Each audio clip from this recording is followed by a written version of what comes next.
এই ছেলেটা একটা সোনার শহরে পৌঁছে গিয়েছিল।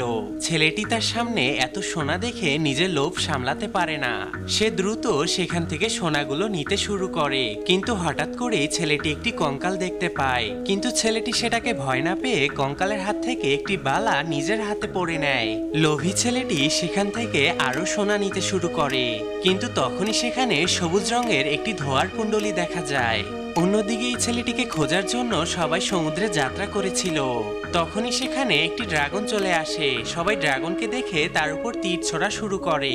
ড্রাগনটি তখন সেখান থেকে কোনো মতে পালিয়ে সেই ছেলের ভাইকে নিয়ে একটি জায়গায় চলে আসে, যেখানে লেখা ছিল আই অ্যাম ইউস্টেড, যেটা সেই হারানো ছেলেটির নাম ছিল। আর ড্রাগনের হাতে আমরা সেই বালাটি দেখতে পাই এবং আমরা বুঝতে পারি এই ড্রাগনটি হচ্ছে ছেলেটির ভাই। অতিরিক্ত লোভী হওয়ার কারণে ছেলেটি ড্রাগনে পরিণত হয়েছিল। বন্ধুরা, আমাদের কারোই অতিরিক্ত লোভ করা উচিত না।